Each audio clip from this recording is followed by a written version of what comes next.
Hello friends, সবাইকে welcome জানাই নতুন একটি ভিডিওতে। এই মুহূর্তে যে আপডেটটির দিকে আমরা নজর রাখবো, বিগ ব্রেকিং নিউজের দিকে আমরা নজর রাখবো, সেটি হচ্ছে প্রাথমিক টেট ওএমআর মামলায় ব্যাপক ভৎসনা প্রাথমিক শিক্ষা পর্ষদকে। চরম বিপদে প্রাথমিক শিক্ষা পর্ষদ।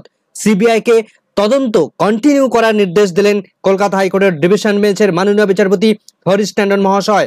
তবে ইতিমধ্যেই মামলার মেইনটেনেবিলিটি নিয়ে প্রশ্নচিহ্ন উঠেছে।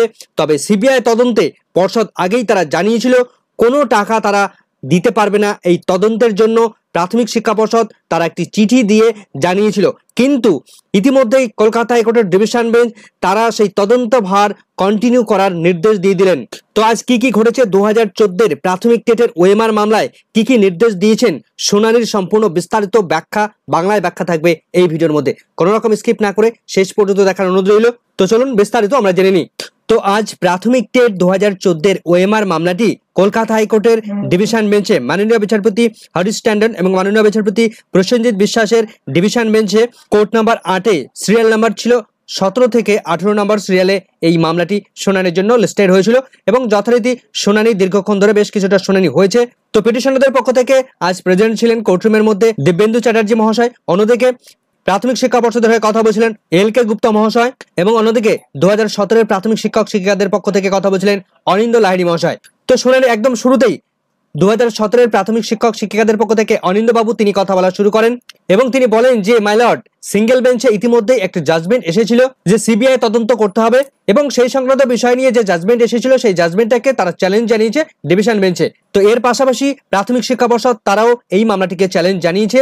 তো মাননীয় বিচারপতি বলেন যে প্রাথমিক শিক্ষা পর্ষদের যে মামলা, সেই মামলাটা কি আজ লিস্টেড আছে, অ্যাপিয়ারে আছে সেখানে লিস্টে। তো সকালের ভিডিওতে জানিয়েছিলাম যে সিরিয়াল নাম্বার 18-তে নিয়ে একটু গন্ডগোল রয়েছে, যেটা প্রাথমিক শিক্ষা পর্ষদের ম্যাট নাম্বার হবে। তো যাই হোক, মাননীয় বিচারপতি পর্ষদকে সেখানে কনসিডার করলেন। তো মাননীয় বিচারপতি প্রথমে বেশ কিছুটা দেখেন সমস্ত জাজমেন্ট, সমস্ত বিস্তারিত তথ্যগুলো দেখার পর তিনি বলেন যে ইতিপূর্বে সিবিআই তদন্তের নির্দেশ দেওয়া হয়েছিল। তো অনিন্দ বাবু বলেন যে সিবিআই তদন্ত করে তারা ইতিমধ্যে একটা রিপোর্ট তারা সাবমিট করেছে।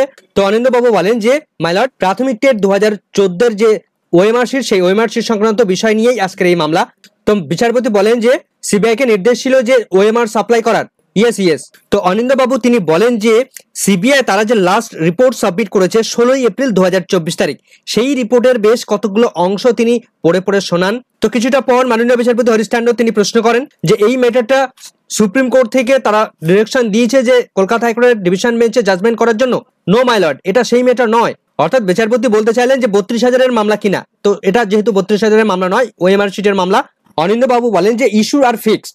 তো এরপর শিক্ষক শিক্ষিকাদের পক্ষ থেকে অনিন্দ বাবু তিনি বলেন যে এই মামলার মেইনটেনেবিলিটি অ্যাকচুয়ালি রয়েছে কিনা সে বিষয়ে তিনি প্রথমে জাজ করার জন্য অ্যাপ্লাই করেন।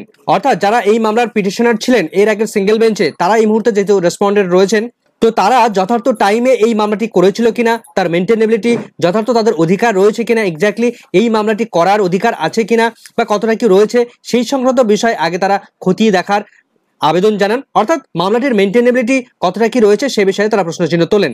তো অনিন্দবাবু আরেকটি অর্ডার কপি তিনি প্রকাশ করেন যে 3/5/2024 তারিখে একটা অর্ডার এসেছিল কলকাতা হাইকোর্ট থেকে যে সেই মামলার মেইনটেনেবিলিটি যথার্থভাবে রক্ষিত হয়নি, তার ফলে কলকাতা হাইকোর্ট সেই মামলাটিকে ডিসমিস করে দিয়েছিল। তো সেই সমস্ত বেশ কতগুলো জাজমেন্ট কপিকে তিনি রেফারেন্স হিসেবে নিয়ে আসেন আজ। তো অনিন্দবাবু আরো বলেন যে মাই লর্ড, সিঙ্গেল বেঞ্চ যে অর্ডার দিয়েছিল সিবিআই তদন্তকে কন্টিনিউ করতে, সেই বিষয়টা নিয়ে আমরা আজ চ্যালেঞ্জ জানাচ্ছি। সবার প্রথমে আমরা মেইনটেনেবিলিটিকে গুরুত্ব দিচ্ছি। তো বিচারপতি কিছুক্ষণ পর তিনি বলেন who are never participated in the recruitment process, অর্থাৎ যারা কোনোদিনই এই রিক্রুটমেন্ট প্রসেসে অংশগ্রহণ করেননি সেই সমস্ত পার্টির পক্ষ থেকে আপনি বলছেন। নো মাই লর্ড, একদমই সেটা নয়। Nothing of that is SSC matter, বলেন অনিন্দ বাবু। অর্থাৎ বিচারপতি যে বিষয়টা তুলেছিলেন সেটা তিনি বলেন যে না মাই লর্ড, এটা স্কুল সার্ভিস কমিশনের এসএসসির ম্যাটার নয়, সেটার সঙ্গে এই মামলার কোনো সম্পর্ক নেই, আমরা সেই সমস্ত পার্সন নই। তো অনিন্দ বাবু বলেন যে roving enquiry are not permissible, এমনই জাজমেন্ট রয়েছে বিভিন্ন মামলার অর্ডার কপিতে। তো তিনি বলতে চেয়েছেন যে হাইকোর্ট এমনটা চেয়েছে যে মাইক্রোস্কোপিক ফাইন্ডিং করতে চেয়েছে। তো অনিন্দ বাবু আরো অনেকগুলো আর্গুমেন্ট তিনি করেন, তিনি বিভিন্ন জাজমেন্ট কপিগুলো তুলে ধরার চেষ্টা করেন। তো মাননীয় বিচারপতি হরিশ ট্যান্ডন তিনি বলেন যে সমস্ত মার্কসগুলো দেওয়া হয়েছে সেগুলো অ্যাকচুয়ালি প্রপার দেওয়া হয়েছে কিনা সেটা ভেরিফাই করার দায়িত্ব কোর্টের আছে। হাইকোর্ট সেই সমস্ত ক্যান্ডিডেটদের ওয়াল মার্কসগুলো স্ক্রুটিনাইজ করার তাদের অধিকার রয়েছে, সেটা কারেক্টলি দেওয়া হয়েছে নাকি ইনকারেক্টলি দেওয়া হয়েছে সেটা কিন্তু অবশ্যই জানা দরকার। তো বিচারপতি বলেন যে আমরা একটা লার্জার ইন্টারেস্টে আমরা দেখব তো অনিন্দ্যবাবু আরো জাজমেন্ট তিনি দেখানোর চেষ্টা করছিলেন। তো বিচারপতি বলেন ঠিক আছে, আমরা সেগুলো পরে দেখবো, এখন এল কে গুপ্তা মহাশয় তিনি কি বলতে চান বলুন। তো এরপর এল কে গুপ্তা মহাশয় তিনি কথা বলা শুরু করেন পর্ষদের হয়ে। তিনি বলেন যে মাইলর্ড ইতিমধ্যেই সিঙ্গেল বেঞ্চ যে নির্দেশ দিয়েছিলেন সমস্ত ইনভেস্টিগেশন, যেটা প্রাথমিক শিক্ষা পর্ষদের ইনভেস্টিগেশন, তার পাশাপাশি প্রাথমিক শিক্ষা পর্ষদের রিলেটেড ইনভেস্টিগেশন নয়, বিপক্ষ টিমের ইনভেস্টিগেশন, সেটার সমস্ত অর্থ প্রাথমিক শিক্ষা পর্ষদকে দেওয়ার নির্দেশ আছে। তো মাননীয় বিচারপতি হরিশ টান্ডন তিনি বলেন প্রাথমিক শিক্ষা পর্ষদ একটা স্বাধীন একটা বডি, তো আপনারা কেন সেই অর্থ বেয়ার করবেন না।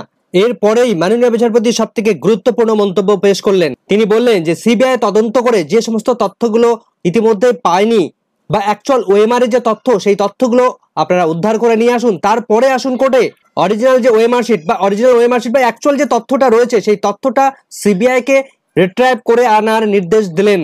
অর্থাৎ ইতিপূর্বে 16 এপ্রিল 2024 তারিখ সিবিআই যে রিপোর্ট তারা সাবমিট করেছিল, এফিডেভিট সাবমিট করেছিল, সেই রিপোর্টে মাননীয় বিচারপতি তারা কিন্তু বিশেষভাবে আজ পড়ে দেখলেনই না, বা সেই রিপোর্টে মাননীয় বিচারপতিরা আজ সন্তুষ্ট নয়, এমনটাই বোঝা যাচ্ছে। তো তারা আবার নতুন করে সিবিআই কে তদন্তের ভার নির্দেশ দিচ্ছেন যে সিবিআই সমস্তটা তদন্ত করবে, অ্যাকচুয়াল ওএমআর শিটটা কি কি রয়েছে, সেই ওএমআর শিটে কি কি তথ্য রয়েছে সেটাকে রিট্রাইভ করুন, সেটাকে পুনরুদ্ধার করে তারপরে আপনারা কোর্টে নিয়ে আসুন অ্যাকচুয়াল কি তথ্য রয়েছে। এরপর সিবিআই পক্ষ থেকে লয়ার তিনি কথা বলা শুরু করেন। সিবিআই যে তথ্যটা তারা ইতিমধ্যে সাবমিট করেছে, তারা যে বিষয়টা উদ্ধার করতে পেরেছে যে দুটো স্ক্যানার ছিল, সেই দুটো স্ক্যানারে থেকে একটা স্ক্যানারে মিরর কপি ধরা পড়তো না, আরেকটা স্ক্যানারের মধ্যে মিরর কপি ধরা পড়তো। তো সেই সংক্রান্ত বিষয়ে তারা সাবমিট করেছে। একটা স্ক্যানার ছিল সেকনিক স্ক্যানার, আরেকটি স্ক্যানার ছিল এডিএফ স্ক্যানার। এই দুটো স্ক্যানারের মধ্য দিয়ে সমস্ত ওএমআর শিট স্ক্যান করা হয়েছে। তো সিবিআই লয়ার তিনি বলেন যে এই যে এডিএফ স্ক্যানার, সেই এডিএফ স্ক্যানার তারা ওএমআর শিটের অ্যাকচুয়াল ইমেজ তারা ধরে রাখতে পারে এবং তারা সেটা স্টোর করতে পারে। তো এই যে ইমেজ, সেই ইমেজগুলোকে ডিস্ট্রয় করে দেওয়া হয়েছে। তো অরিজিনাল স্ক্যান করার পর যে ওএমআর শিটটি হাতে আসে, ইমেজ কপি, মিরর কপি, সেটাকে ডিস্ট্রয় করে দেওয়া হয়েছে। তো সেখান থেকে এডিটেবল যে ডেটা, প্রাথমিক শিক্ষা পর্ষদ তারা সেটাকে এডিটেবল এমন একটা ফরম্যাটে নিয়ে এসছে যেটাকে এডিট করা যায়, যে কোনো মুহূর্তে সেটাকে এডিট করা সম্ভব। এই মুহূর্তে সেই তথ্যটাই অ্যাভেলেবেল রয়েছে। এরপরে মাননীয় বিচারপতি তিনি আরো বলেন যে অ্যাকচুয়াল যদি এই ওএমআর শিটের অ্যাকচুয়াল যে ডেটা, সেই ডেটা যদি এডিটেবল হয়, তাহলে সেই ডেটাটা যদি কেউ এডিট করে থাকে, তাহলে সেই সার্ভার কত তারিখে কোন সময়ে সেই ডেটাটাকে এডিট করা হয়েছে সেটা তার সার্ভারে অবশ্যই ধরা পড়া উচিত, এবং সেটাই সেই তথ্যটাকে আপনারা দিন। কখন কোন সময়ে সেটাকে এডিট করা হয়েছে সেই তথ্যটা বের করুন। কখন সেটাকে এডিট করা হয়েছে সেটা রিট্রাইভ করা, এটা কোনো ডিফিকাল্টিস নয়, এটা আপনারা অবশ্যই উদ্ধার করতে পারবেন। অরিন্দম লাহিড়ী বলেন যে এই তথ্যটা তো সিবিআই হাতে অলরেডি এখনই রয়েছে।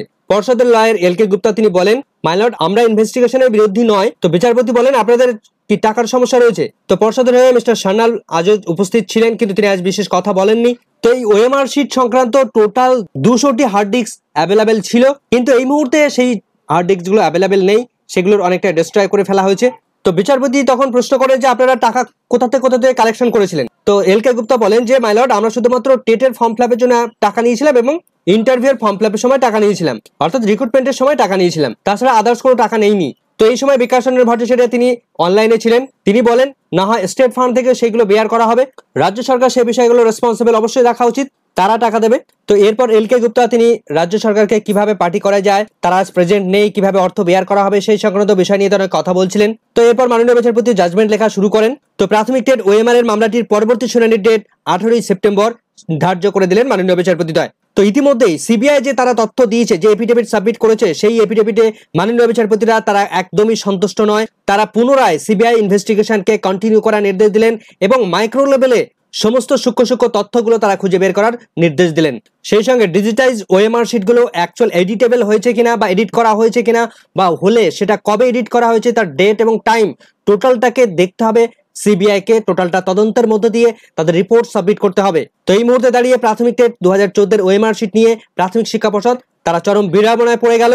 তো দেখা যাক এই মামলার পরবর্তী কি আপডেট উঠে আসে। আপাতত সম্পূর্ণ ভিডিওটা এখানে শেষ করছি। ভিডিওটি সম্পূর্ণ দেখার জন্য সকলকে ধন্যবাদ।